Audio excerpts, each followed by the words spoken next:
Economic Development Committee. And the focus is the subcommittee for zoning. It is July 8th, 2025. The time is 6:01. We will go ahead and get this meeting started. In attendance today, we have members of the administration, including building commissioner, mayor, economic development director. We have members of council. And one member from the planning commission, and the sign-in sheet will go into record of who's in attendance. Did you? What I'd like to focus on today, we spoke several times before regarding the draft of the ZoneCo zoning update, and we had some feedback for them. We had questions, we had feedback, and they provided some responses in a matrix. And I think it would be most helpful before we see the next draft to really just give them a clear vision of what is okay and not okay in terms of these responses. So I sent the matrix, I forwarded to people who didn't have the matrix. If anybody else needs it, I could forward that along. They did respond back in May. A few pages here of it's a spreadsheet. And it provides feedback of all the things that we had come up with up to this point. So I really want to take this meeting to focus on that. So again, we can give them a clear vision of what we're expecting. So I'm going to go down the list here. And the first item was Cedar Road. Our comment was to mimic Warrensville Center Road, the zoning that was proposed for Warrensville Center Road, with mixed use on the edges with mid-block multifamily use. And then to leverage your expertise as to how to make this comparable to Warrensville Center Road. Their response was, and I do want to go over this, that the development pattern on Cedar Road is currently more intensely commercial and auto-centric than most Warrensville Center Road. And there are fewer 1 and 2 family dwellings on Cedar Road than on Warrensville Center Road. The depth of the lots along Warrensville Center Road is about 175 feet. Whereas on Cedar Road, it's 135 feet. So what they're saying here is that allows for attached and multifamily development to be located further from the street or from the adjacent single family housing, I'm guessing behind. The additional space of the lots on Warrensville Center Road allows for a greater buffer between uses and will potentially more units when accounting for parking than on Cedar Road. There's approximately 110 individual 1 and 2 family dwellings, primarily 2 family dwellings on the 0.66 miles residential portion of Warrensville Center Road between Washington and Silsbee and north of Paramount Circle. Whereas there's 70 individual 1 and 2 family dwellings on Cedar Road. That's 0.67 miles. Goes on about there's more dwellings along between the pool and Green Road. The built environment on Cedar Road is more auto-oriented and less comfortable for the pedestrian due to the placement of sidewalks directly at the street edge. So what they're saying here is not only is the depth of the lot narrower than on Warrensville Center Road, but on Cedar Road, these sidewalks are right up against the street. Pedestrian experience is more comfortable on Warrensville Center Road due to the setback of the sidewalks from the street edge with the tree yard buffer. While the speed limit is higher on Warrensville Center Road at 35 miles an hour, the separation of the sidewalk from the street, if only a few feet, makes that Warrensville Center Road corridor much more conducive to residential development than on Cedar Road. If additional residential development is desired for Cedar Road, it is encouraged to relocate the sidewalks from the street edge to make the corridor a better pedestrian experience. If the pedestrian experience is not improved, then Cedar Road may be more effective as the city's commercial corridor. So I think before we go into this next draft, we really have to have a clear expectation of what we're going to expect on Cedar Road. Given the information, does anybody have any comment? Yeah, I'd be happy to read what I wrote in my notes, which was, thanks for them listing the challenges to redevelopment of Cedar compared to Warrensville Center. What about some concrete ideas out of them for beginning to do that?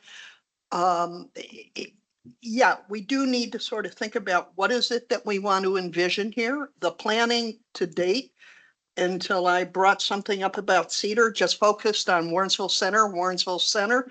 But this zoning code change is for the entire city, not just for Warrensville Center. What we have or what we can begin to breathe life and how we change that into the most neglected part of the city, which is the western end. And, we love shiny new things. That's why we're all focused on Warrensville Center. Um, what else does Zoneco have in their toolbox? On a personal level, I don't think I'd argue against commercial, but the problem is, quite frankly, I think we're becoming oversaturated with commercial. And I don't know if we change that to commercial, if we're really ever going to see any development. Um, I don't know. A number of the doubles along Cedar are just as affected by John Carroll pulling their students in, and we need to really pay attention to it. Right now, that street has major issues with cars parking on lawns, trash in the yards, overgrown yards on a major artery into the city. And that is as much a major artery into the city as Warrensville Center is. So beyond saying, oh, well, we can't do much because the lot sizes are small. If Zoneco is this good of a zoning company, they should be able to give us some ideas of how we can refresh that area. And I think if we ignore it and allow them to ignore it, we're doing a huge disservice to an entire section of the city.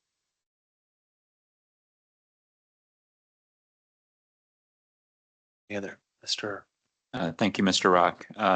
There was a comment on here about the sidewalk being closer to the street on Cedar versus Warrensville Center Road.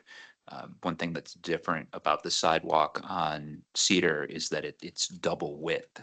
Mhm. There's no tree lawn there for some reason. I think they did that when I think there was a bit of an expansion of Cedar. And I think they went ahead and got rid of the tree lawns back a number of years ago, not too long ago. Yeah. So there are 2 blocks of, I know, yeah. I'm So aware of it. if we did, it's talking about pushing the sidewalk back.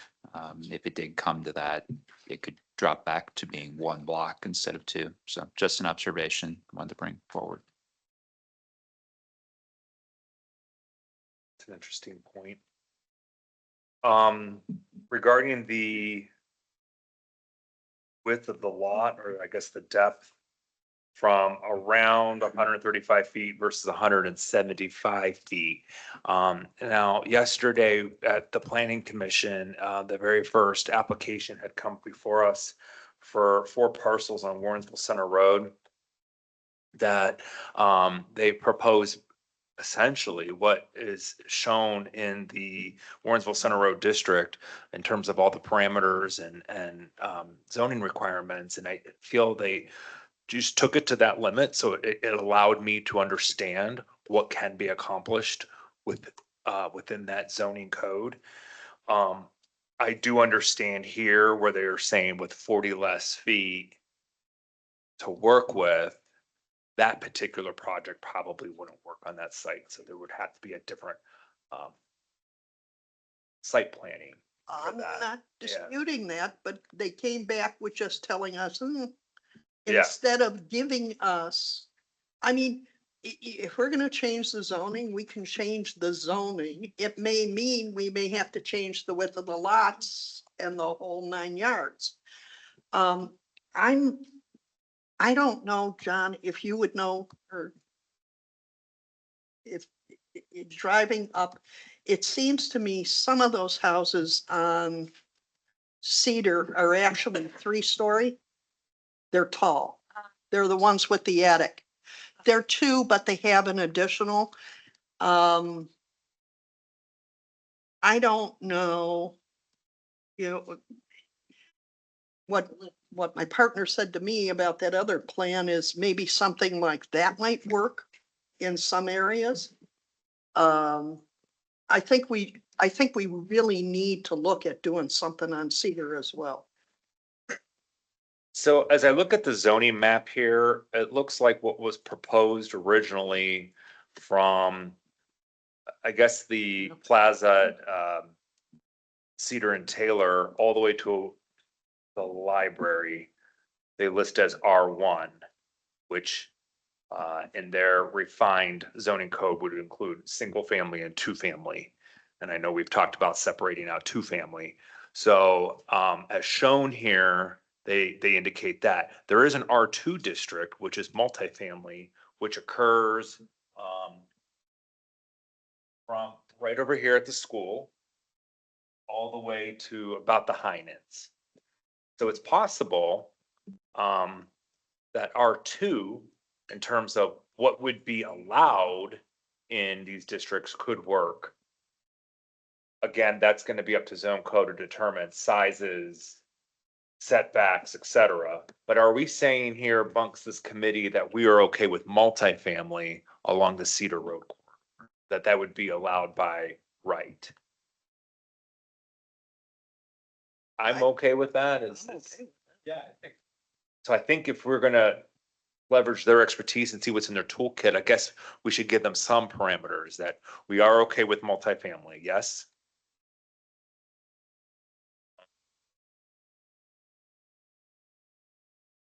Look at that matrix one more time. What's allowed in R2? And in R2, you could do a single family unit, a two family, a townhouse, a multi-unit.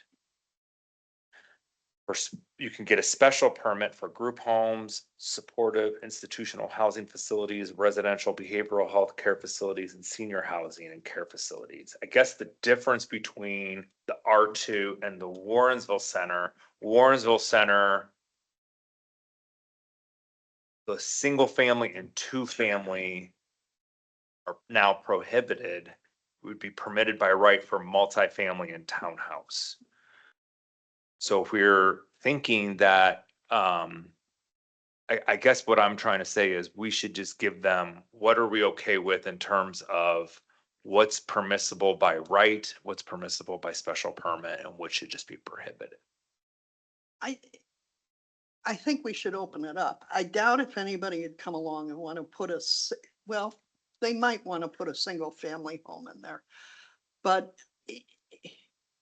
I think allowing townhouses, if the ones on Taylor ever start to sell, might work, but even there, I'm not sure. We seem to have been saturated, and the fact that that townhouse project has only sold one in well over a year, you begin to wonder if it'll ever go beyond the 4 they have up. The other thought is, commercial. Again, looking at the map here. The width of the lots for commercial or, the commercial sections of the city are much deeper than the depth of the lots shown in the residential portion of Cedar. Although we have Laplace or the daycare centers there, that's Yeah, commercial. that's true. We have commercial in a house next to it. That has been there for years.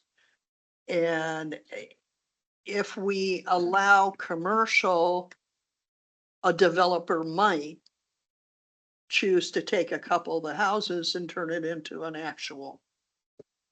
But again, anything we do is not going to happen right away. Right. And probably neither Warrensville Center nor Cedar is going to suddenly explode with new development. I think it's a pipe dream if we think it's going to happen in 4 or 5 years. There's also the category of neighborhood commercial, which is being used along Warrensville Center Road by the McDonald's. It's being used on the northwest corner of the city at Cedar and Taylor, and it's used by the Heinens and BP at Cedar and Green. it could be possible that we could stretch that neighborhood commercial aspect of that if we so choose. Are there any thoughts about that? It would depend upon what uses we allow in it.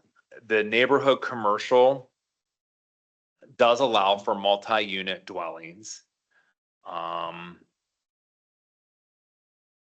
automotive uses would be by special permit. Professional services, like banks, banquet halls, clubs, would- daycares, those are all permitted by right in neighborhood. Yeah, see, commercial. that might, if we did it, it would open up people to thinking about it. And, I know what happened to Huntington, they went over to South Euclid and got turned down for the area that they wanted to rezone, Mhm. because they wanted to stay in the area. Now, where they're gonna end up, who knows? But something like that might work, where I know to build the shopping center, what Coral leveraged was the money from Rite Aid. Because they were the primary coming in. And that allowed the developer to pick up the couple of the existing buildings and things that were there, because there was the old Heinens, the office building, and then a small like Dairy Mart going around the corner. And they were even able to buy some of the houses on Jackson so they could pick up the depth. But having it open with a potential, that might spark some development along Cedar. It's pretty liberal. Neighborhood. Mhm. They've got a pretty good mix. And that might help to get it out of the 2-story building challenge. This is out of the box. It's more of a question than a suggestion.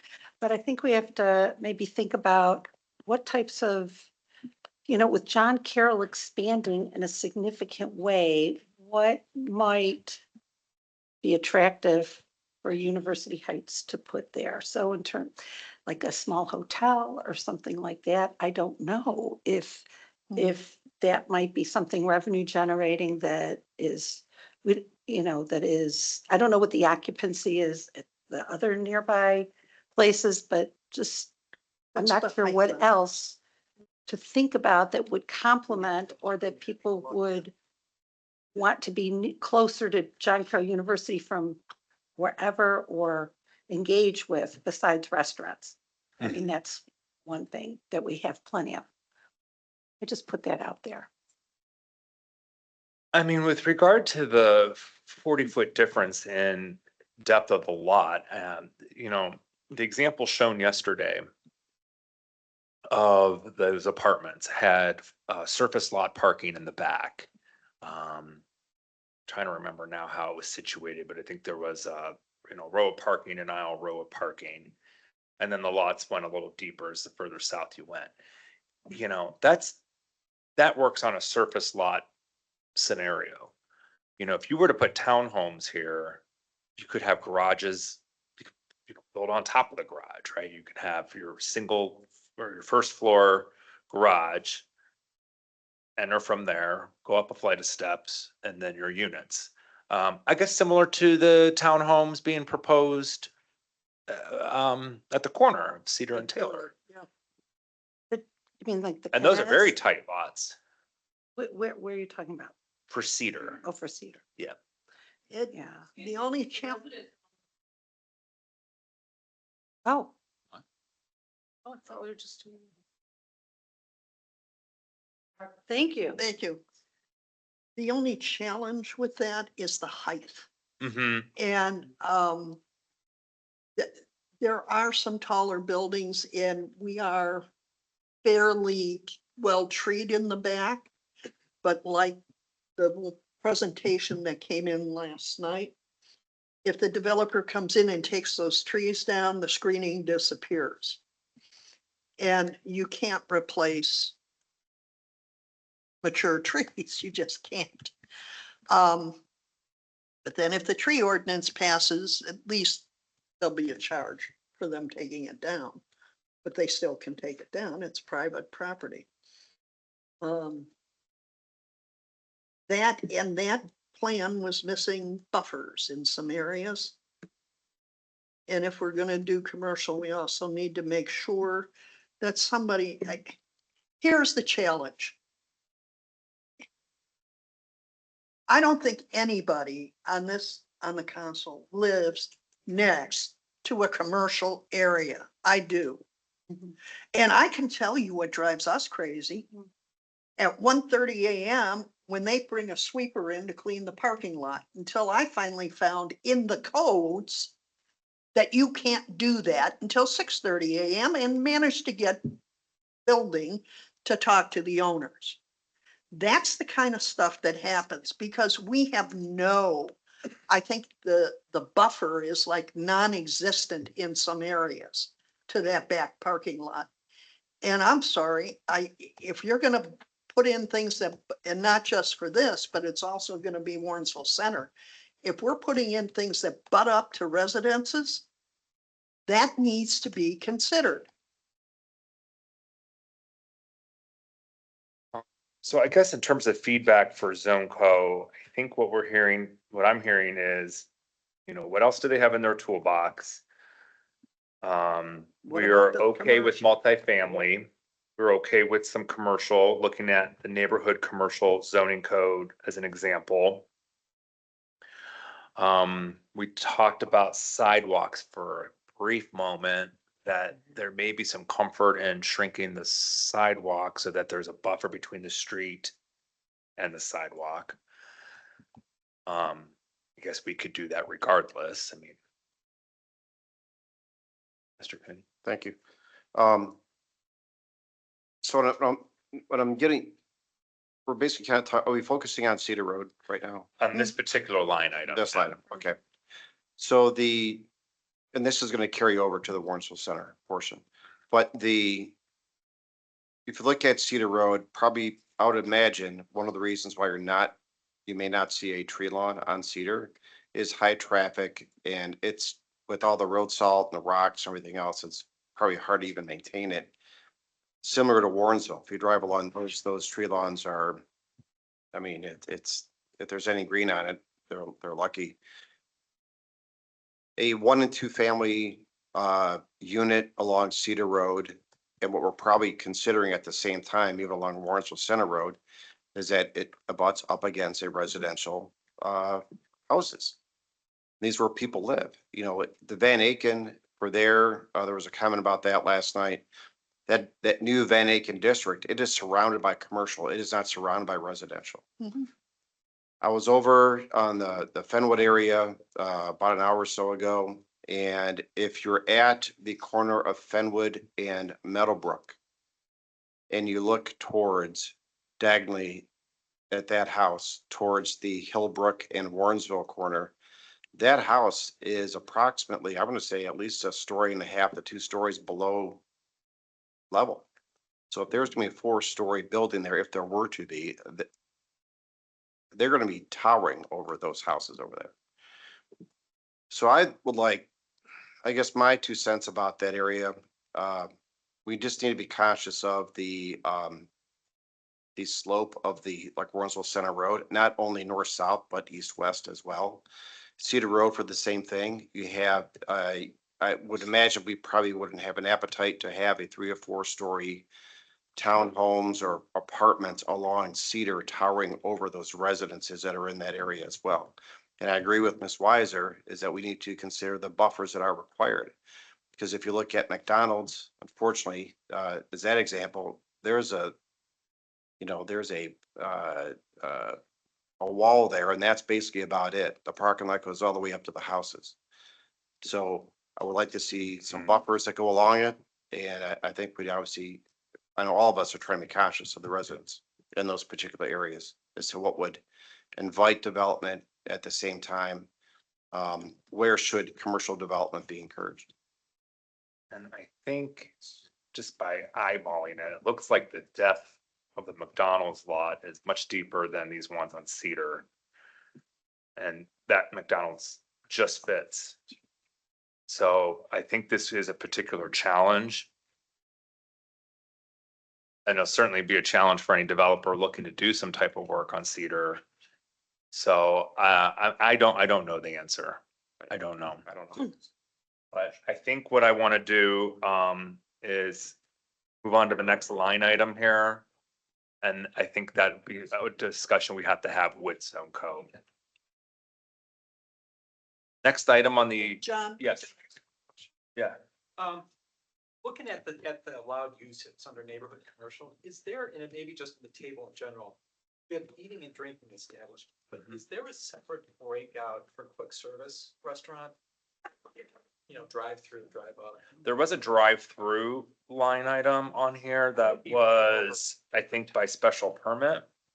Let me see if I can find it. Oh, I see it. Why?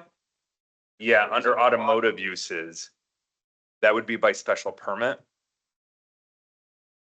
And again, it would have to follow drive-through zoning rules, whatever is proposed for that. I know what we have currently on the books, very strict. Just out of curiosity, the drive-through facility under automotive use, because they're just assuming you're in a car going through it versus. Walking up. The way we had it in our original code was, I think it was restaurants without a drive-through and restaurants with a drive-through. I think that's how I remember the existing one being. Let me see if I could, I see. One of the items. Yes.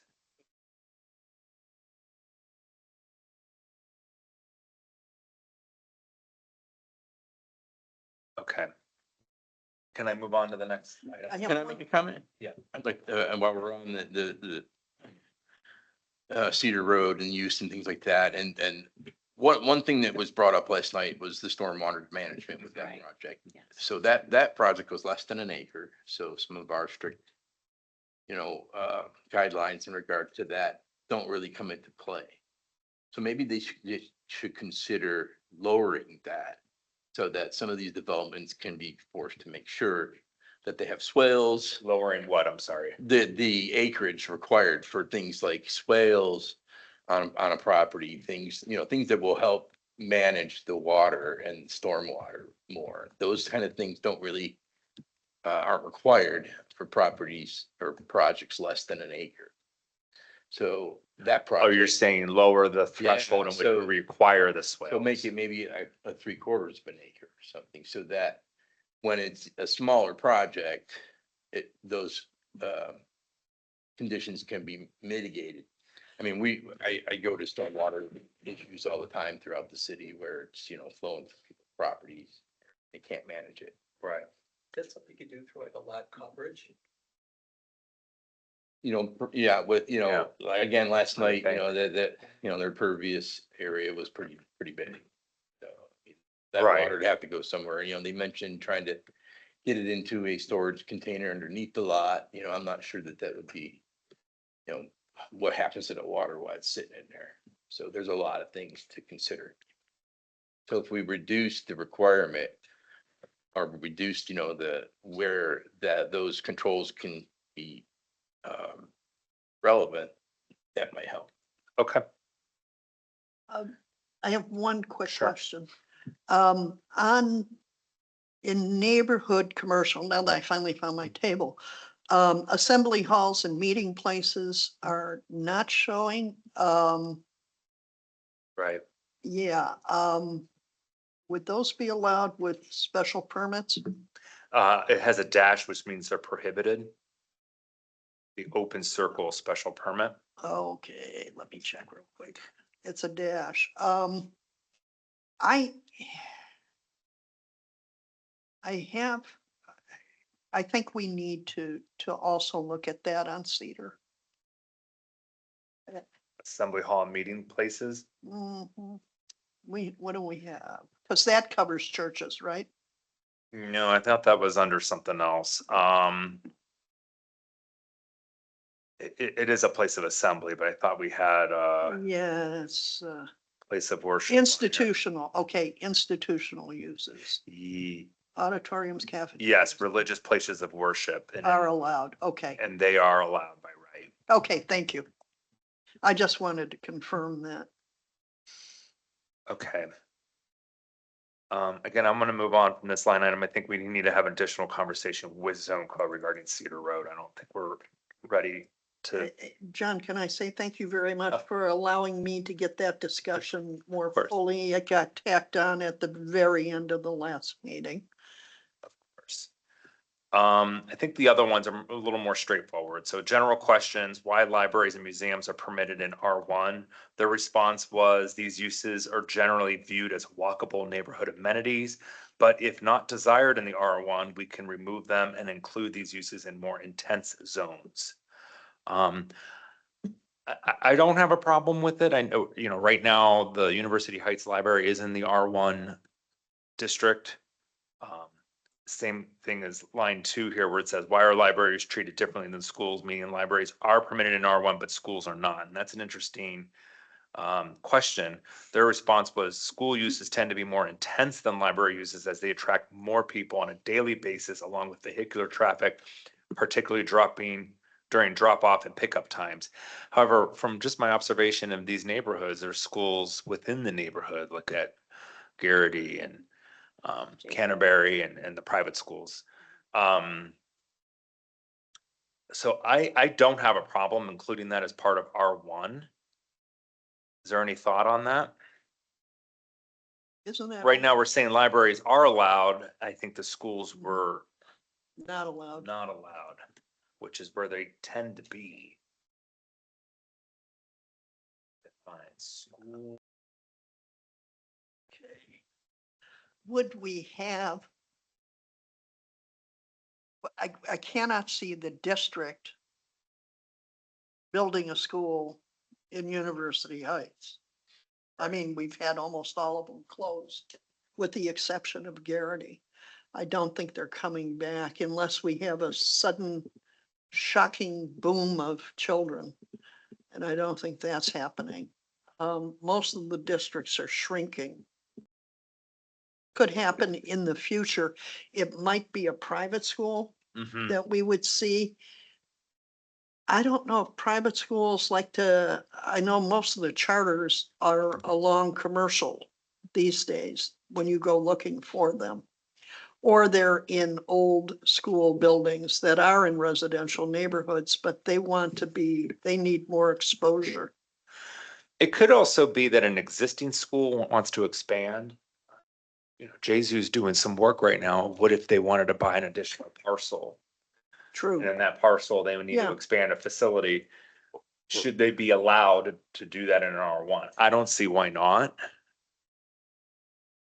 Where do they have schools? The only thing Fit I see now. here is, well, I see higher education facilities, but then I also see something about classrooms. Let me go back and find it. Let's see, The institutional. educational facility. Yeah, there it is. Educational facility is only permitted in the university district. So where would Of course, that. Garrity go? Right. Yeah. Grandfathered. Of course, everything that's here Everything was- currently yeah, it's grandfathered in, grandfathered in, yes. so it isn't going anywhere. It's It's just somebody couldn't come in and build someplace else. on the page before that, there's music, art, or photographic studios or classrooms. So I don't know if they're lumping classrooms in with those other items, but I guess, are we okay with including schools in an R1 district? If we do, I doubt if we're gonna get one. So I have an example that, so with Jesu, you mentioned, they have property, what used to be the nun's house Mhm. that is vacant, Yes. and they're desperately needing to do something with it. They can't sell it. So they need to do something with it. And one of the things that they asked is if they could expand their classroom facilities to that area. Ah, There we go. there we go. We got the answer. Yes, and also schools implies a lot of students walking there. I would see students walking to Wiley. At one time, it made me always nervous to drive down the major, thoroughfares till they get to Brentford or Miramar. And so in residential districts, it makes sense for that type of place. Thank you. Okay. Next item is theaters on page 5 and 6. Theaters are written 2 times with different uses. Please explain. And then their explanation is, the comment is to an old draft reference duplication. It's not included in the current draft. So that is taken out. So that item was addressed. Next item here is multi-use residential district. Actual townhouse can be 16-foot wide, so why does the lot need to follow the width as well? Their response was, typically, despite the current subdivision code, townhouses are not located on separate lots. Townhouses are more commonly condominiums on a single lot, and they can be individual lots with party walls, but it's unlikely that this will be how they are developed, as the cost of this type of development is much greater than simply setting up a condominium. So I'm okay keeping it the way it is, which I believe was 20-foot minimum for the townhouse. I think what I was trying to say is you can build a townhouse at 16 feet. Why would the lot have to be 20 feet? But they're saying here, in the development of the townhomes, they're going to take a larger amount of lots and combine them. The next item here, I actually brought this up yesterday in the meeting. This is about the side yard setbacks. At the previous zoning meeting, I mentioned that it could be 5 feet instead of 10. Their argument here is that a 10-foot side yard setback allows for a one-way drive aisle between the buildings. It is likely that a multifamily building will be required to have a greater setback, even under applicable fire codes. A 5-foot setback is very small and unusable space that must be maintained and kept free of debris with little to no benefit to the residents. I'm gonna counter argue that with regard to the drive aisle, the developer putting in those units, the 10-foot setback would, as proposed, is the minimum. And if they need room for a drive aisle, they can exceed 10 feet, they can go 20 feet. That's not a problem. So I don't see that as why we would not go less than 10 feet. Additionally, with the development of townhomes in one lot and townhomes in another, if they each have a 10-foot setback, we're now at 20 feet. And I brought this up yesterday because I'm trying to figure out a way to lessen the impact of the parking at the rear of the property. And a thought I had was, and to shorten the height of the building from 4 stories to 3 stories. And my argument was, well, yes, you're going to lose 10 units, but if you can pick up units within that setback, they could gain some of that back. A 5-foot setback is very small, they say, in unusable space. Well, so is 10 feet. You really can't do anything with 10 feet either. So I'm not sure. I really don't know here. Is there any thoughts about? Oh, I got one. Please do. You know you're not gonna like it. That's okay. We live with 10-foot and the drive and the parking and a couple of those lots behind the shopping center have parking right up to the wall. You get a 10-foot buffer at least provides room for screening, provides, and if the screening's done right, a little bit of a sound barrier. And to say, oh, people just drive and park, forget about it. In places like that, people drive, park. You've got music that I can hear from the corner of Cedar Brook and Taylor all the way to my house on Jackson, because somebody is pulled up behind the buildings and you're getting the bounce. So if you are behind, it's horrible, John. And taking it down, saying 5 foot, well, that's not there, we should be able to go further. You're eliminating any hope of a buffer. And remember, this is side yard, not rear yard. Even side yards. Right now, there's a bit of a buffer on the house that is at the end of the street. It's 10 foot. It saves them when people drive through there with radios blaring, that if they were right up against on 5 foot, you would not enjoy it at all. Right.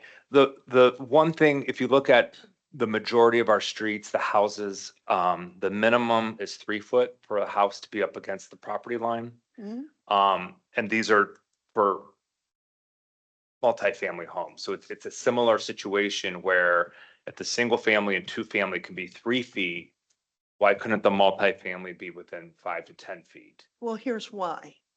Because if you have multifamily, like what came in yesterday, Mhm. you have people, and there's a small shop there. Those people don't think about who's next door because they don't live next door.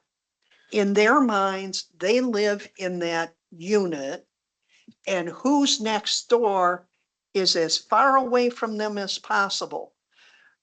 In my neighborhood, it's 1 foot. My driveway, and then my neighbor has a foot, Mhm. and it's her house. And on the other side, yes, sometimes we have an interesting family there. They will pull in and music full throttle at 2 a.m. That reverberates, but we're less likely to do it because the next morning we're right out there both together cutting the grass. So I'm sorry, I just can't agree with you. Don't forget though, if the drive aisles between those units, that same thing's gonna happen, where the driveway can be up against the property line. Yes. if they're Regardless of the driving in, setback. But if they're parking in the back, you're assuming everybody's gonna be good, go park their car, get out of their car and go into their unit. And you cannot assume that. Okay, does anybody else have any thoughts on the side yard setback for multifamily? You're, Yes. you're looking at having it 10 versus 5. Was that No, my understanding? it was proposed as 10. Proposed as 10. Most, the majority of houses in our city are within 3 feet of the Right. property line. Right. I was trying to reduce it to 5. To lessen the impact on the behind neighbors, the people in the back, or to shorten the height of these homes. Again, these people the developers who are doing this to turn a profit can only do this if the numbers work. And in some cases, reducing 10 units may make or break a project. And so where can we get to recoup some of those units? I'm thinking along the side, not the back, but along the side, which would be consistent with the single family and 2-family dwellings in our city. I think would help recoup some of that could be tossed out. Yes.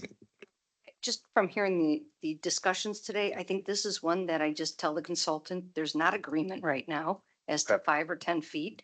Go back to the original recommendation, and then this is something that when there's public hearings, it has to be discussed. You hear from residents, and then ultimately council, you're gonna have to vote on it. So we're not here to really, everyone's making good arguments, but this really isn't the debate floor for something specific because you're not voting actually on this right now, but it's going to be a vote. And obviously, this is going to be one of the topics that I think you just kind of star in your notes that, okay, this is something where it's good if you have some, on the other topics, it seems like everyone's kind of in general agreement. But when you come to a topic like this, it's just, I think it would be my recommendation to tell him, go to the consultant, go back to your 10-foot recommendation, knowing there was not agreement with the committee at this point in time. And that's something that'll be discussed, but it's also probably something you'll hear during public hearings from residents that could influence any of you that will be voting on. And developers will probably show up as well. And I'm sure they will too. I'm sure you're going to hear from. And that would be, sides. and then everybody hears the argument and, because this, again, this is not going to become law until the residents vote on it. Well, they're not No, voting, no, but your council votes on it. The Well, residents, you'll have council, yeah. public hearings, you hear from the residents, but then ultimately council will vote a final, this is what we're going with, 10 feet, 5 feet. But it'll be council. That's not a public vote, just to be clear. okay. I'm fine with keeping that in the meantime, knowing that we'll put an asterisk here that we have to revisit that. And again, the intent here is to give them the feedback to prepare draft 2. So, okay, next item was University District. Sure. John, would you explain, because there's a lot of people here tonight that don't have a clue of where the universe is. Warrensville, I know a lot of people here for Warrensville Center Road. That is on here. It's about 4 lines down from here. Actually, I would entertain, we could go straight to that. I think people are familiar with the project that came before us yesterday. I imagine you're here to discuss that. So I'm fine skipping to that. Is that okay? All right, Warrensville Center Road. The first, and then I did offer that we could allow for public feedback not to exceed 5 minutes per individual. Consistent with how we handle public feedback in our general session. So let me go through this first, and then if people from the community have feedback regarding this, it will be very helpful to us. The first item on here was, why do you have a 512 pitch for roof design? Committee wants roof decks, and their response was, we can eliminate this requirement, allow for flat roofs, can be challenging in the snow belt, but flat roofs can be done. Are we okay with allowing for flat roofs? We allow that at the townhomes at Cedar and Taylor. It's a much more marketable use. Odd question. Go and I ahead. don't know the answer to this. Is it possible if somebody's gonna do a flat roof to have something in the code that would encourage them to do a green roof? That's something that could be done with the zoning code. I would, Yeah, I think if somebody's gonna do a flat roof, it provides the ability to actually do a green roof. Mhm. And encouraging that type of an addition, if a flat roof is approved, seems to me to be a good thing to do, because then there's lots of greenery on the top of a building. It saves them money in energy costs, but at the same time, I think can enhance it and make our code a little bit more environmentally friendly. and I think where we were going with that was to allow for roof decks. Certainly a green roof could take the place of that if someone so choose to do, but I don't know if I want to require it. If No, we're I trying wouldn't to, I was gonna say, require it. I'm Yeah. gonna Incentive, encourage are it. you talking about incentivizing it? As opposed to requiring? We can do whatever we want with Okay. it. I'm just trying to get it in there. I don't see why we would prohibit flat roofs, to be honest with you. So, it would be my recommendation that we remove the 512 pitch. Are we in agreement with that at least? Okay. The committee supports parking in the back. Rear setback is 35 feet. Is this for the rear property line to the townhome or the rear property line to the garage? And their response was, the 35 feet is between the rear property line and the principal structure. There should be other setback requirements for accessory structures like garages, which can be located within the portion of the rear yard setback. So how this is reading is, the main structure has to be 35 feet from the property line. If you have a garage, it could be within that, but it would have its own setback requirements, similar to our single family and 2-family dwellings. We have setback requirements specific to accessory structures like our garages.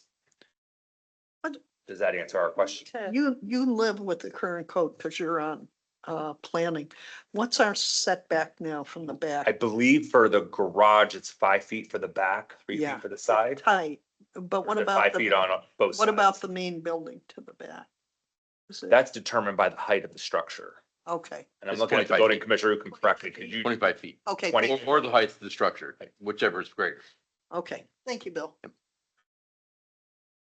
Okay, the committee's, oh wait.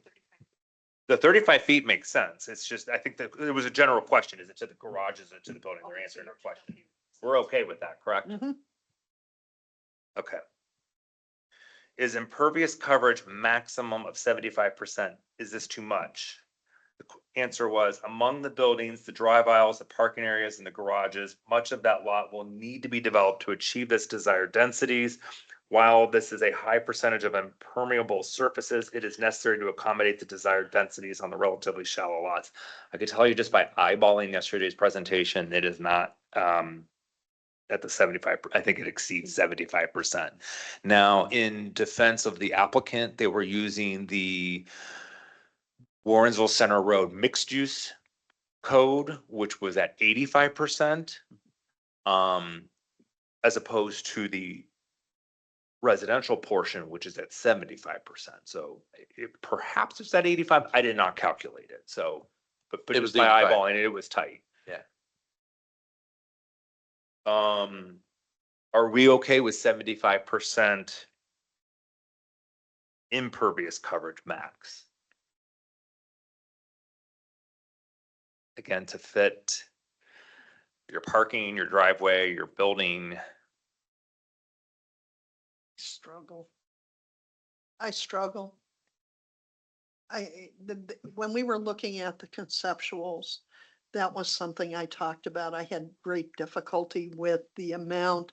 I mean, because it was like basically in the back of some of those structures, it was just basically a big parking lot. And I think, well, we're hiding things in the front. We're creating, I don't know what in the back. That's why I remember I asked the question about can an impervious surface be used and got sort of told no. Maybe we need to start thinking about stuff like that. What was your question? You didn't finish. Oh, I'm sorry. I remember when we were talking about this, when the conceptuals were up, that I asked if it would be possible to use impervious material, meaning not impervious, porous materials. Yes. There are more, they're developing more porous materials. It Yes. costs more. Yes. But I mean, to me, if we're looking, we've got enough issues with our sewers. I think if we can build into the code an encouragement for developers to, yes, it's gonna cost them more. But it also, I think, provides something that's a benefit to the community as a whole. I think yesterday when somebody was talking about the amount of runoff coming down Warrensville Center from Hillbrook down to Meadowbrook, which Mr. Cooney mentioned, that is an example of why I know out in Solon, they started putting in retention basins to prevent the runoff going down to South Solon. So that's something that other areas that are easier to develop have something they can do. And if we can find a way to encourage pervious materials, that might be smart. Mr. Barley, I'm gonna ask you on the, not just this application that came before us yesterday, but on other applications where they do the catch basin, hold the water on site. Does the impervious maximum matter as much when you're doing that? Well, I mean, no, obviously, that's a way to collect the water before it would go into the storm system. So does it matter as much? No, it doesn't. I guess that would, so with the retention basin or pond, yeah, you could probably use more impervious. So you could increase it. But you're gonna lose a lot of area and the requirements for those are pretty big. But those are the types of things I mentioned earlier about the measures we can require. If a lot is on this, if the lot project is less than an acre. Perhaps But yes, it would definitely help. perhaps we require, or we say, if they're collecting water on site, that they could have a separate maximum as those, separate from those who are not collecting water on site Right. and storing on site. Does that make sense? It does. You might want to make sure what the EPA requirements are in regards to that. Bill, how successful are those? I'm being very serious. If we're gonna start collecting water underneath to hold it before we release it, how successful are those? If you know. I mean, I witnessed it, you know, throughout my career. Yeah, I mean, they work. Yeah, they make sure that, but it doesn't. Yeah, I've seen scenarios where there was just nothing that was gonna work, so it just helped reduce any. You know, when sites are set up incorrectly to begin with, it's hard to fix. Mhm. But overall, yeah, they work.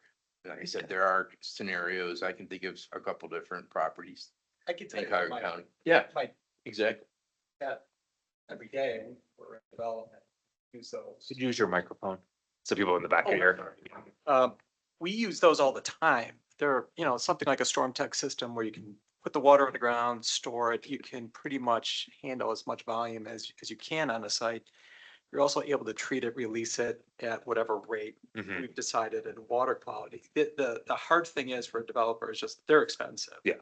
But it's offset by if you want to get density, you know, you can, the density offsets the cost you're putting in the underground storm system.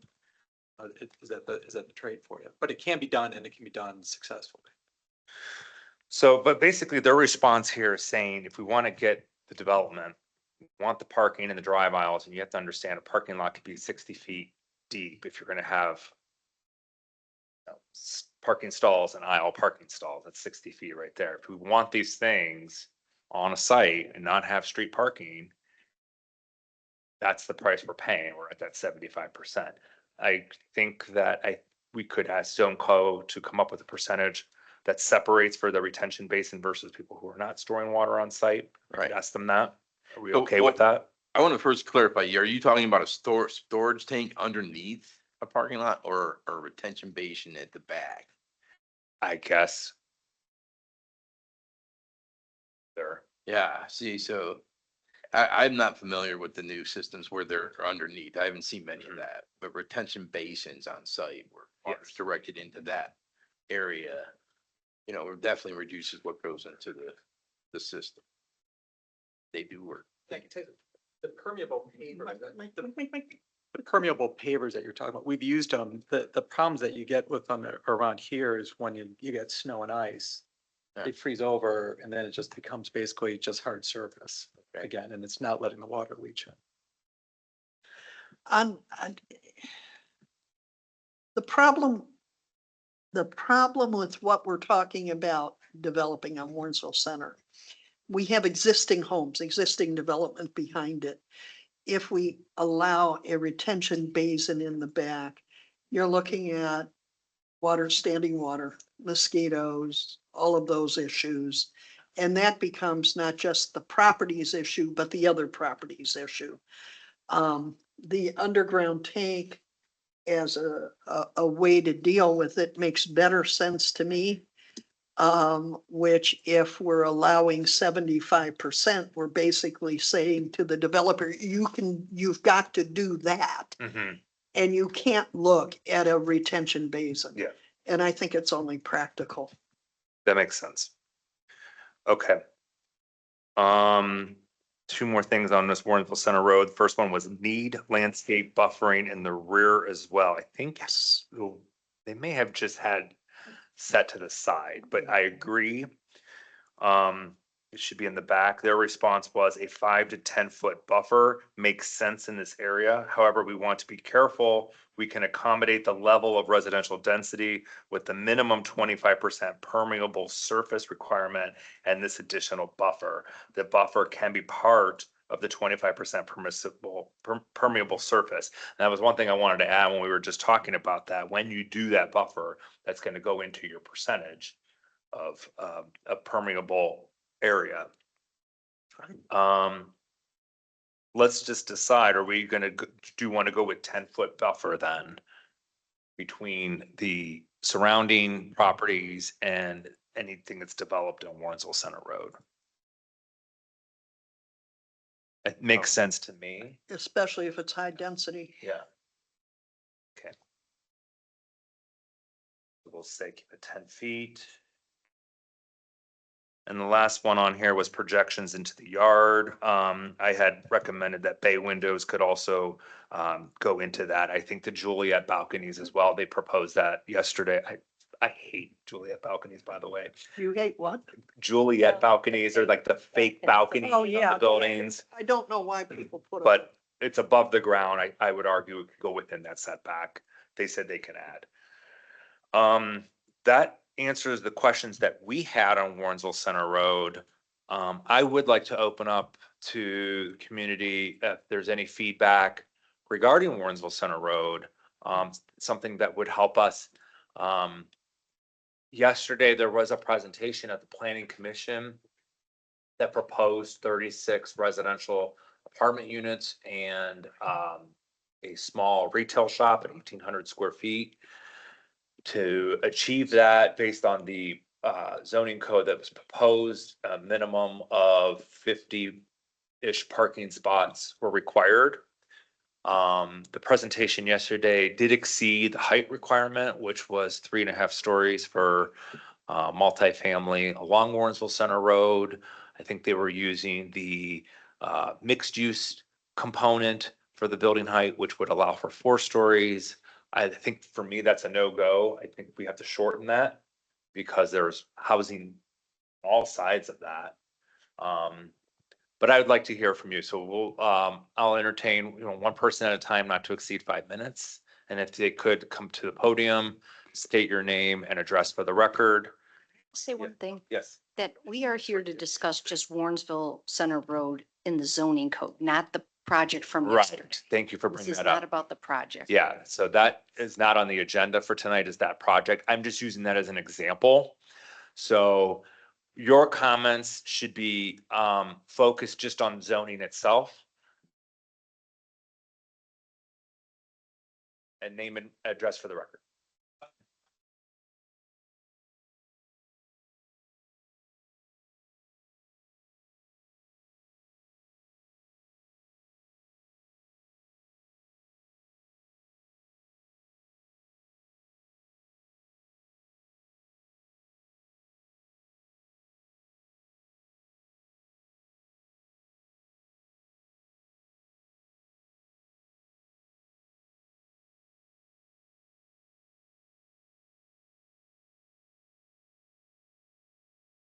The zoning itself, Mhm. wonderfully. Back here. Proposed zoning, and it's wonderfully symmetric. Problem is nothing in nature or in real world very seldom is symmetric. That leads me to those 12 standalone, if you had one at each corner, 3 intersections, have 12 standalone, non-residential use. And my concern is that's almost guaranteed that half of those, because there's no reason for them to exist other than this zoning code. And I will back that up, according to the development at Meadowbrook and B, and mention that those stores are still vacant. Second, on the process, you're doing a lot of work. You go to the community at the end of it, I think you're going to face a backlash. I'm just telling you. I would suggest take a break, send out a letter to all the people, Saybrook, Linwood, Milford, and Meadowbrook, together in an auditorium. So you'll get some complaints, also get some legitimate concerns, might even get some ideas. Which leads me to the third one. I promise not to talk. This is just one idea from one resident. And I'm doing this to illustrate that if you do this as a process, which includes community, you could actually find out stuff. So on that project from last night, you took the retail from the north end of the building, south end of the building, took the adjoining lots, turned that into a pocket park, where you had cafe seating in the front and a playground in the back, you would accomplish a number of things right off the bat. You would create a focal point for the entire street rather than just have one long strip of identical houses. Would allow one business to thrive instead of 12 almost near dead. You give a personality to the streets and a reason for people to move into the new housing and an existing house. You would create something that would be embraced by existing residents. And from the viewpoint of the developer, all of a sudden, he's got best parcel of land on the entire street. He could up those, that apartment from 1 and 2 bedrooms to 2 and 3 bedrooms, which would ease your parking by beds. And he could charge rents. So the only reason I throw that out is that's just one idea, one resident. Open up this process, you can get other ideas. This may not fly, somebody else might have an idea that does. But I just want to encourage you to engage the community. Thank you. You guys speak. Yeah, if I may. Could somebody check his microphone first, Mayor? Would you mind? Sure, go Only ahead. because somebody can't hear him. Well, they should be here. Okay, Okay. I'll just tell them that. All right, yeah, go ahead. Yeah, Mr. Coburn, this draft has been before the council for 13 months, and this should have been done in 60 to 90 days after that last summer, and then we would be at the public hearing process that you're describing. For whatever reason, the city has struggled to get beyond the point where we would get to the point where we're actually having the kind of conversation you're talking about. Because then a project like what we saw last night wouldn't seem so out of context.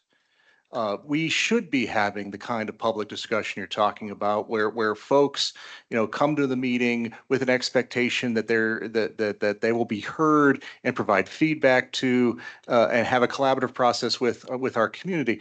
A lot of it is that we've been 13 months on this particular draft here, and it should have been done by the end of last summer. And we could have had this conversation in the fall, into the spring.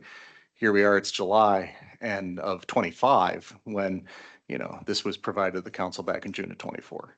So I mean, I realize that you may not have known all that, but I wanted to provide you that information because this has taken a lot longer than it should have. And the public should have had an opportunity before now to have provided feedback on something more complete than what we're seeing here.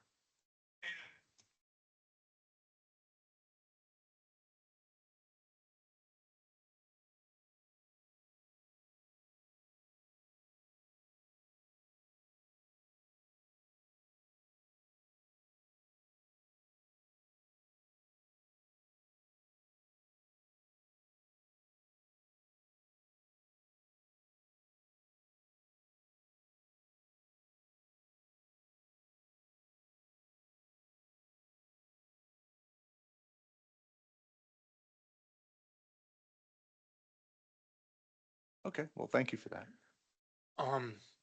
Just to give you some feedback, we will be having some community public hearings. And it's my goal, once we get through the next draft, where we see where a lot of our changes and red lines are placed, that they are incorporated in this next draft, that we can vet that before going into those community sessions. But once we're ready for that, I do envision having a number of community sessions. We've done this once before. We've actually did a zoning code. We looked at our zoning code back when I first got on council 10 years ago. It did not go forward, but the community aspect was always part of that. When we did our master planning efforts, when we did our branding, we've always engaged in the community. I do see this being a public hearing where everyone is invited. So, and this council does listen. So that piece will happen. I do envision that happening this year. With regard to our timeline, We're very thorough. This should not be rushed. I hear that this should have been done last year. That's okay. This needs to be well thought out. And so your comments are important in determining our future of our zoning. I wanted to be thorough in that. I'm not looking to rush this at all. So this will take some time and understanding that. Yeah, and I won't rebut it, I'll just throw out a thought, which is,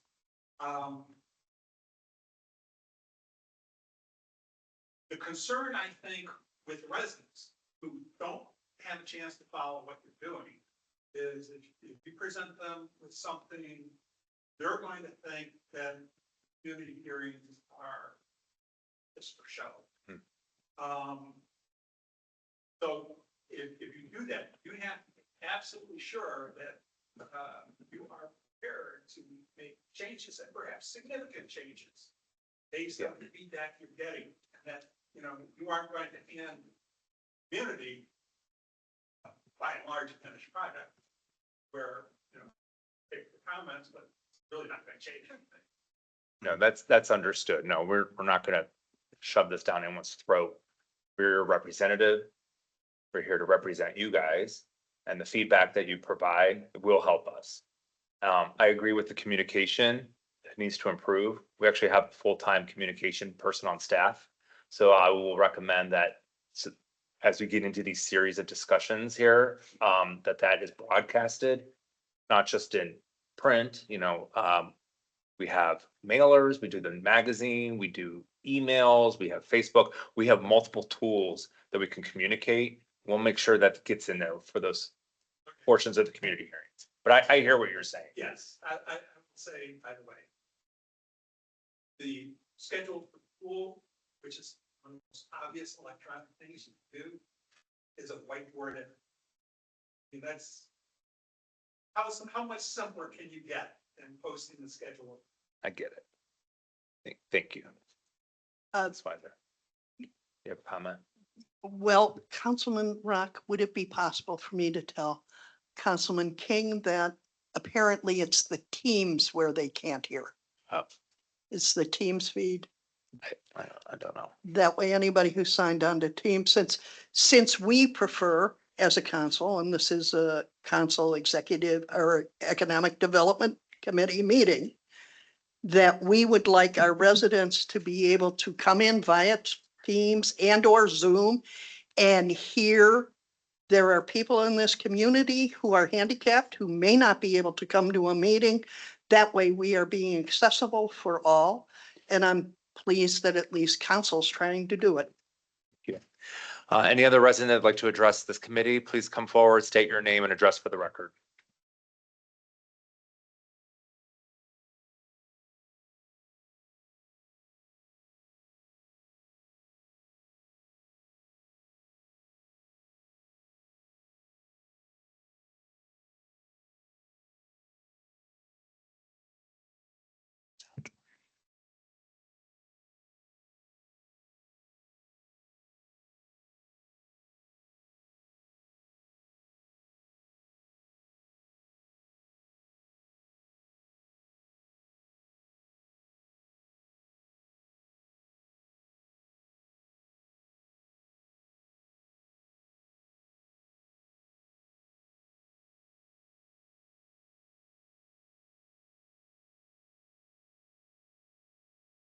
There are multiple ways of reaching out to people. Sometimes, I know in change management strategies. At times and different ways at different times to get key messages out there. Controversial issues that one is around saying anything. No. But I'm just amplifying that. Civil and gentleman with green shirt, I'm sorry. I agree with what you said, and I did. Councilman Cooney. My glasses go. Sure. Councilman talking about the example from Walker State. Probably yes, house. And it's really outside. I don't think any of the folks on Meadowbrook around me that their property plus this project going to be that kind of situation. 5 to 10 feet is sensitive. I'm gonna speak for everyone else, but just that was my house. Brought up. And so they're having input sessions and having and knowing that yes, there's realistic public motive. How does having to push back to 20 may be medical from their perspective? How can we move multiple interests? So how do we get them to make money? How do we have privacy, sanity? So just saying that buffer zones, setback issues, I can see it being. Did you have a preference on how far of a buffer? You mentioned 5 to 10, but you also said 25. What, Yeah, well, so I am just speculating that anything under 20 feet sounds like, oh, but it's not that. The fence. So right in like, yeah. Hear me okay? I say that very tentatively. Some of this, I don't know what I don't know yet. In terms of what is the difference in properties, different points, where it may be an issue. So, Mr. Coburn has all natural bushes and trees. It's a natural, setting on his property line. It's very thick bushes. So to have that replaced by a concrete barrier, whatever. And the second issue might be around depreciation or valuation of properties. If there's some flux there, thank you. I could see that being obviously a sensitive issue as well. The third of 3 point is probably an approach strategy in dealing with residential constituents. If we, and this is kind of what Mr. Coburn is speaking to, we realize to some extent, or very black and white, you guys are the decision makers. But if we don't feel like, and we're not honored as an influencer, and decisions have been more than baked early on, there's going to be some resistance. Whereas our being able to say, you know, here's where we are with 3 of 10 key issues, and we're this far along versus these. So if you segment the key sensitive issues, you say, here's where we are. We're open for input and discussion and debate. We can't please everybody. But here's where we are with these issues. And these ones, you know, we'll get to later. So having a strategy around how to handle us and to have us feel like we really can be influencers, I think is important, while realizing we can't get everything we want. We can't get 100-foot buffer. So that's my 2 cents. I appreciate it. And Mr. Sullivan, your address for the record, you didn't give that. 3758 Northwood Road. Thank you. Mr. Rock, Yes. since you're the second person that mentioned communications, Yes, I think you need to know that we can do the best we can on council. Yeah. We can send to the communications director, to the mayor, a request that things be included in that Friday newsletter and in places like that, but ultimately it becomes an administration choice and decision. Um, I, I think it's critical that both council and the administration work very closely to maybe start to pick up communicating what's going on with this. Yeah. Where quite obviously we have not in the past. I think I need to add to that, though. Sure, Mike. We are here in July of 2025. Now, the public is actually ahead of our council and trying to give feedback on a draft that the council hasn't finished yet. Yeah, You know, this work should have been done by the end of last summer. yes. And then we would be having the kind of hearing where you and Mr. Coburn and others that are here would be providing feedback last fall. Mayor, please. Yeah, no, this is serious. You say you're being slow Mayor. and deliberate. You're just being lazy and inattentive. 3 meetings in a year is not deliberate. Mayor, Yeah. respect the committee, the community here who's coming before us, and don't make this political. We are going to do a very thorough job. We're going to be articulate in the way we draft this. We are not going to rush this. I know you wanted this done before the end of your term. I understand you're going to be unemployed next year. Please do not rush this committee. We are hearing everybody. I apologize this was not done sooner for you. This process Mr. was Sullivan, launched you in may March of continue- Mr. 2023. Sullivan can continue your points. Do you have anything else? No other points. Okay, thank you. You bet. Anybody else like to address our committee? And please state your name and address for the record. Thanks. My name's Julie Martinez, 2416 Fenwood.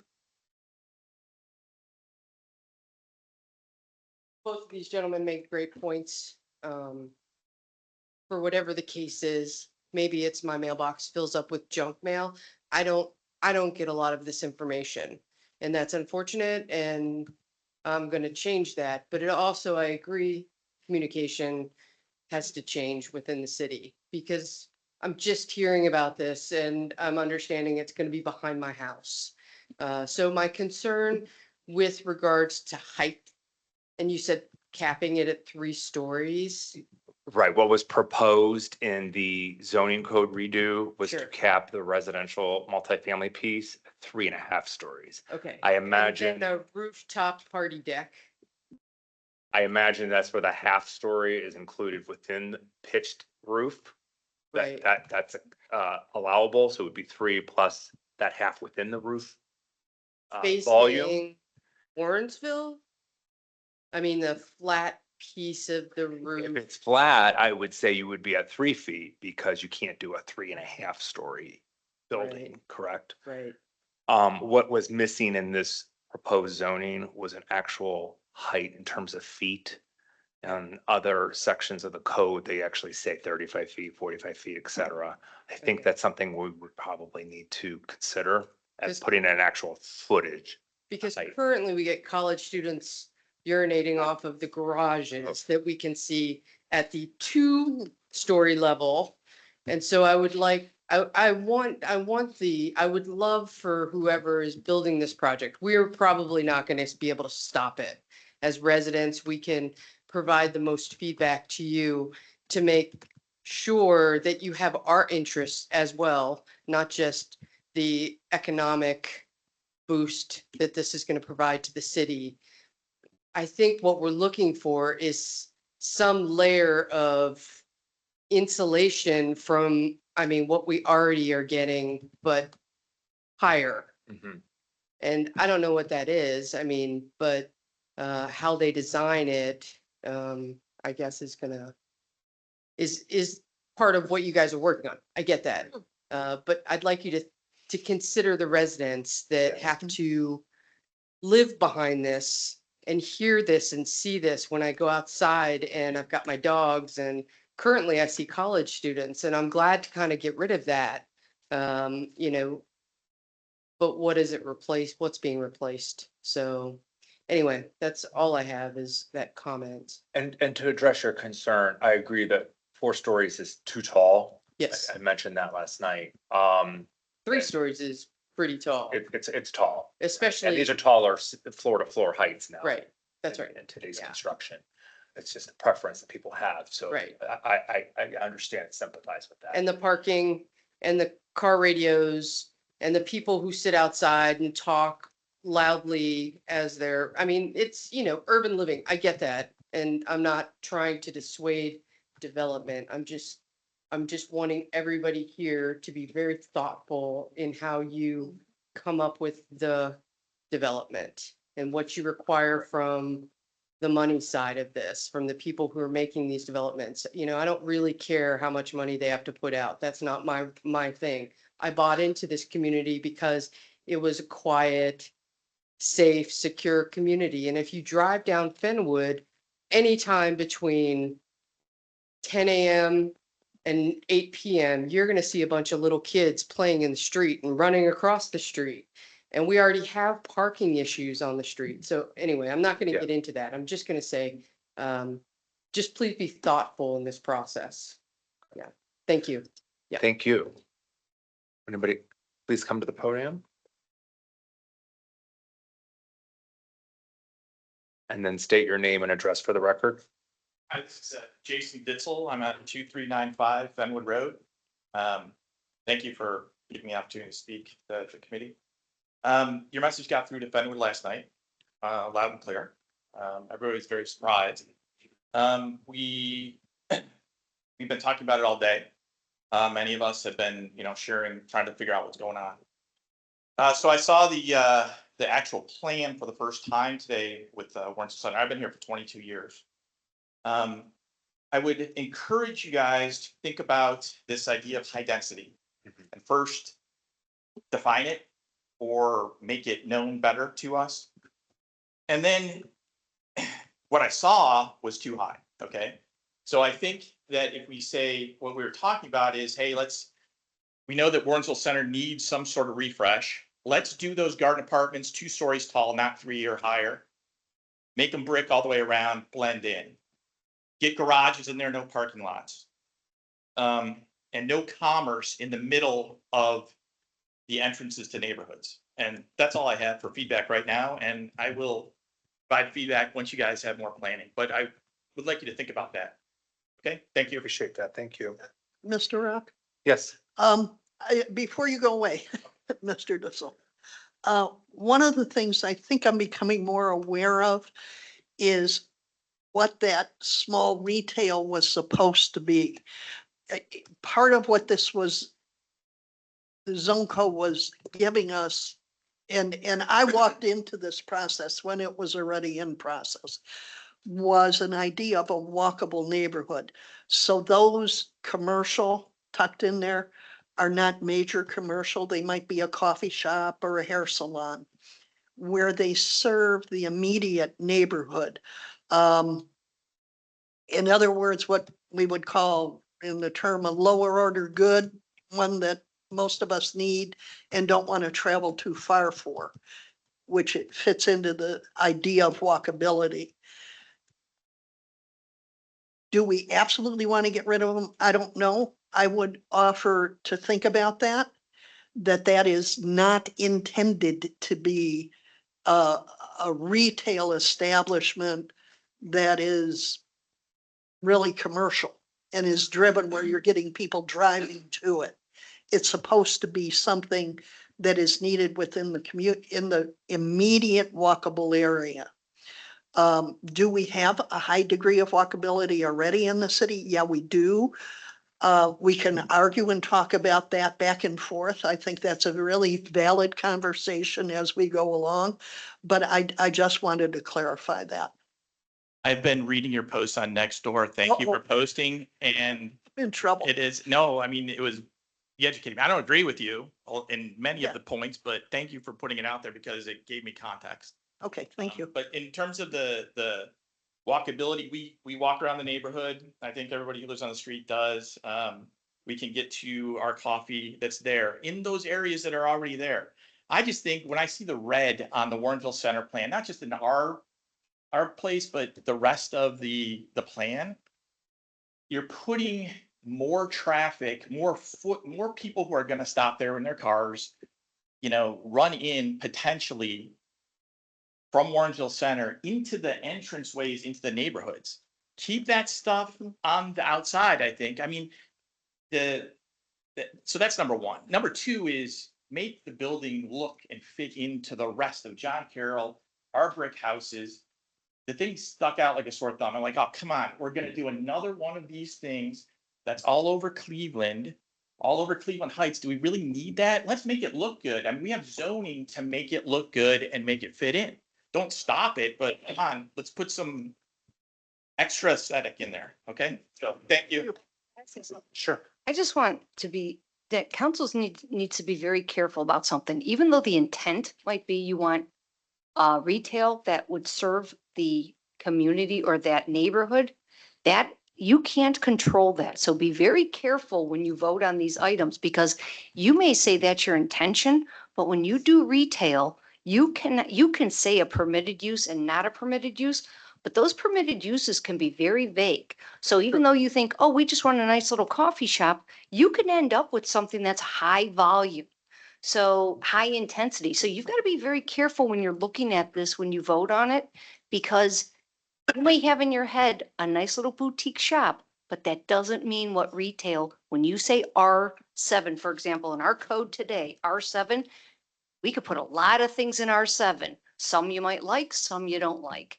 But so you got to be really careful when you're saying what your intention is and what could ultimately go there, that you can't say no then. Once you pass this code and it's retail, whatever permitted uses, if they can fit it into that definition, you're going to lose every time in court if you deny that use. So be very careful when you do this. And another thing to consider in terms of its vagueness, what's stated here is that residential uses shall only be permitted in mixed buildings containing non-residential ground floor uses. So it doesn't necessarily limit it to retail. It could be anything that's permitted within that zoning code. And there's within that matrix, you can see what's permitted. But I mean, it could be even a doctor's office or that's permitted.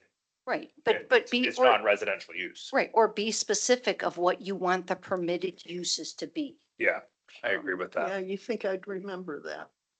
Because when we did University Corners, one of the uses we didn't want to get was an automotive type shop, and we got it. And we couldn't keep it out. That was back in 95.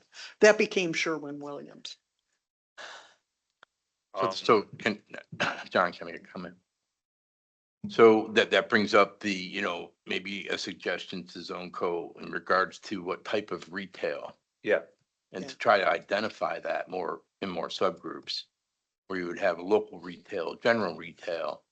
So you have different use groups from out of the building code that are allowed in those residents, like a mercantile use, maybe in a local retail, which would be typically, in these mixed types of use buildings, Mhm. where then general retail, that's where your automotive stuff would fall. Correct. Another thing that had been brought up last night was whether retail was even required. And I Right. thought, Yeah. No. is it required? Could you just do residential? And where I do see here is that there has to be some type of non-residential ground floor use as proposed. That doesn't necessarily have to be. And we can also even limit how much percentage that is. Yesterday was proposed 1,800 square feet, which is a subtle amount. Right. And the developer didn't want to do retail. There's just less of a market for it right now, and especially in this area. So that is something we really can consider, especially for these little sections here.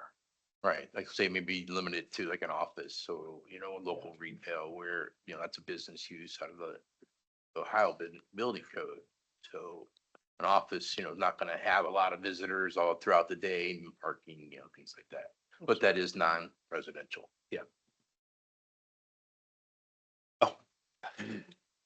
Thank you. Yes. And thank you very much. What I've heard tonight and last night, what I'm hearing loud and clear is people have invested. They've lived here for a while. They want to continue living here in quiet, dry homes that are not being invaded. Okay, into the, and kind of creep into the neighborhood. That can be, whether it's people traffic or, like I said, water, whatever, however the materials are, buffers and all that. And I really appreciate that. The message is loud and clear, and keep coming back. Thank you. Next, Micah Meliscus, 2592 University Boulevard. A couple of notes on the discussion so far. I looked it up previously and I just wanted to confirm. NEORC does offer grants for installing pervious pavement. And so, For private use too? yeah. So it may make sense to reduce the amount of impervious pavement and sort of let developers know, like, hey, there are options. You still get your parking lot, you still get your whatever you need, but it doesn't have to be blacktop. There's other ways that we can do water control and still get the parking need. I also will hammer this drum that you've all heard me a million times, but reducing parking minimums would allow you to put more green space on the same property that they would do, especially if we do, as suggested by Ms. Drucker and the building director, to put in a little more restrictions on what sort of uses would be allowed in these commercial zones along Warrensville Center. That you could sort of say, we only want these particular businesses that we know aren't going to generate a ton of car traffic. We want to really focus on the foot traffic in the neighborhood. And therefore, you don't have to have so much parking on site. Similarly, there was a road study done about 10 years ago on Warrensville Center. It's still up on the city's website, that they actually logged the total amount of vehicles that were going up and down the street at every hour of the day. The peak at, rush hour times, people going to work and coming home from work, was about 1,000 cars per hour. I contacted a third party called Urban SDK that does now cell phone and satellite based car traffic real-time updates. It's a contract that they'll do with cities. They wanted 14,000 to contract with University Heights. Because we're a relatively small city, that would be their annual fee. But as part of just talking to them to see if, because I didn't know what the pricing was, like, could an individual like me subscribe and get some information? They did a little demo for me, and they showed that the traffic volumes on Warrensville Center are still pretty similar to what we did with our own traffic study 10 years ago. What that would indicate is that we don't need a 2-lane each direction road on Warrensville Center. Warrensville is really a scar in our city that prevents what is generally a walkable city, but from being totally walkable, because it's such a nightmare to cross Warrensville Center on bike. And a big part of that is it's got very wide lanes. It's got unprotected bike lanes. It's multiple lanes. There's no median in the middle. And so as part of this design, I think what we wanted and what we asked ZoneCo to do was, like, how do we marry the two halves of the city by creating a destination? And the zoning is certainly part of what's going to accomplish that, but it's still going to be a scary, dangerous place for people on foot if we don't do something about the roads themselves. So the 1 lane each direction plus turning lanes and stuff actually has enough volume to carry what we have going up and down Warrensville Center. So, theoretically, we could take that from a 75, 80-foot wide road down to literally a single lane at 12 feet in each direction. That would really make it a lot easier for people to walk. It would allow you to have on-street parking, so that if there are people coming in cars to these new retail establishments that we hope to have, then they wouldn't be forced into people's neighborhoods, because those retail don't meet overnight. If we can have those spaces there that are easily in and out, and they provide a protection for pedestrians too, so they would be more willing to walk up and down Warrensville and not feel like they're dodging cars that are flying by at 50 miles an hour. So I really am pleased with the direction that council has been taking this so far. And I think that there are still ways to address the concerns of other citizens without, eliminating this new downtown that we've been needing for such a long time. I would really look forward to making this a destination of places that we could walk and feel comfortable. Because walkability is not just about, well, we have sidewalks, so I'm not going to get run over because I'm trying to go to my neighbor's house. but it also means like you have places that you want to go. Right? Walking is not just going around the block. It can be. I enjoy doing that with my kids and let them scooter around. But if I was able to go to my dentist, go to my doctor, go to the grocery store and all of those things on foot, that means a lot more to me for walkability, that I actually don't have to drive a long way to do certain things. So walkability is a destination too, and Warrensville Center rezoning would allow us to have those destinations in the city. Thank you. Thank you.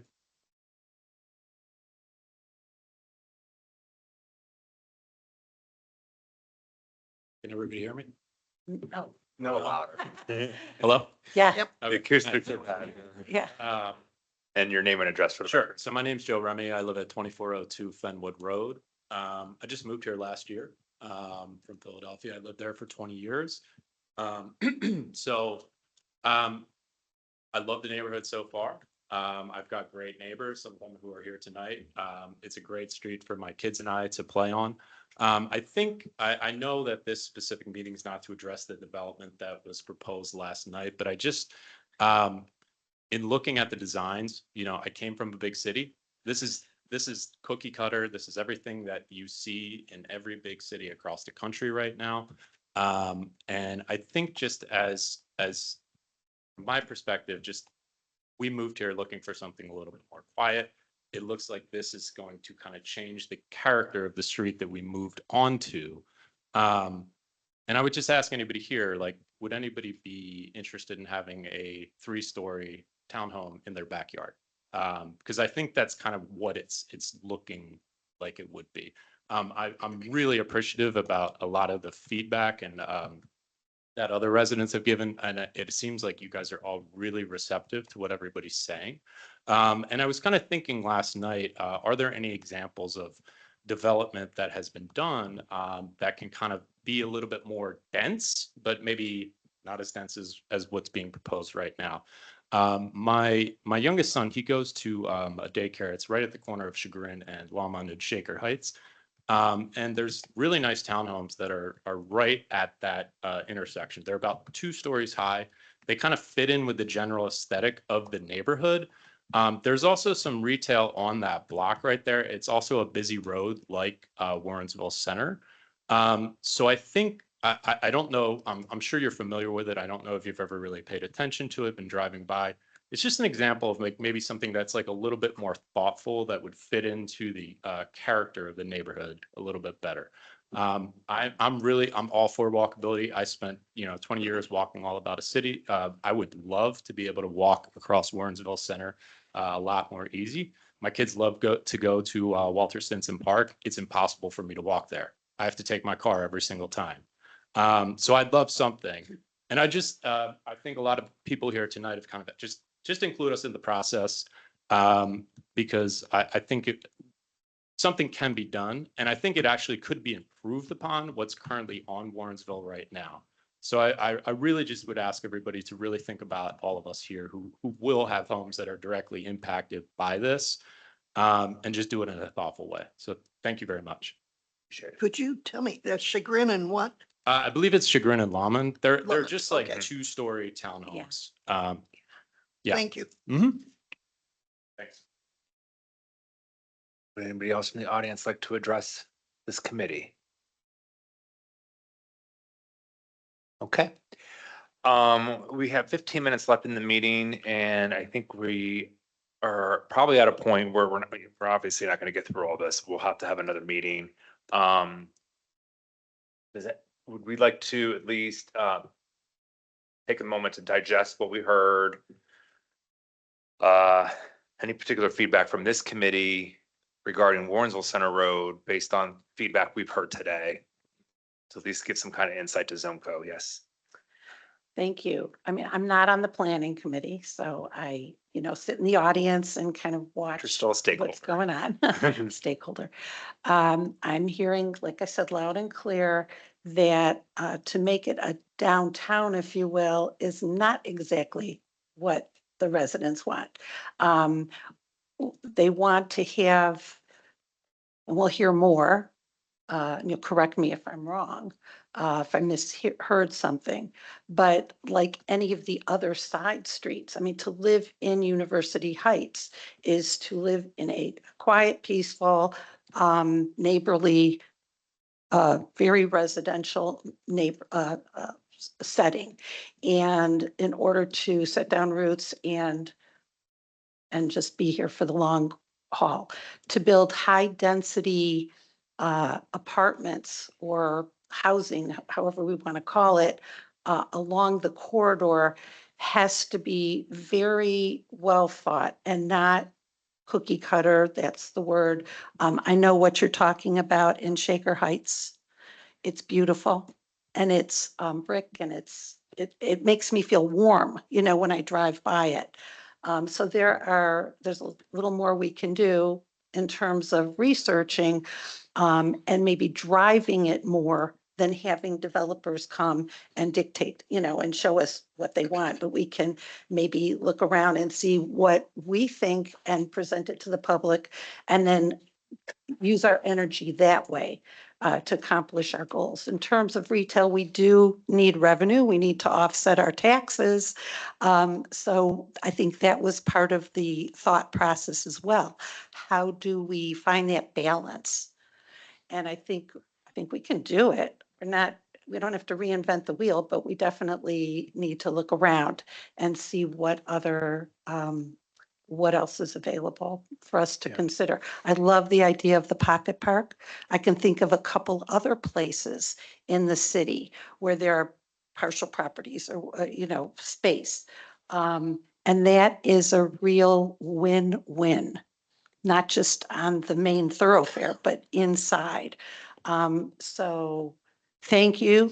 And, you know, I hope that through our zoning and planning, we can be a little more connected and not disconnected to achieve those goals. Yeah. Thank you. Anybody else from the committee? Okay. I think we have a lot here to work with. Again, I will call for another meeting to complete this matrix. It would be what's outside of Lawrenceville Center Road. So the next meeting, we will continue our discussion on the other items like Cedar Center and ADUs, neighborhood commercial, drive-throughs, University District, that sort of thing. So I will, I guess, put a pin in this part of the discussion. Once we complete this matrix, we will get that feedback back to ZoneCo so they can prepare their next draft so that we can vet that and get the community engaged. I appreciate everybody who came out tonight. I think this is very helpful. I will actually make a motion to adjourn the meeting. Is there a second from my committee? Second. Seconded by Ms. Weiser. All in favor? Aye. Aye. Meeting is adjourned. Thank you. It's just the two of you. Yep. It's just the Just the two. Didn't fit.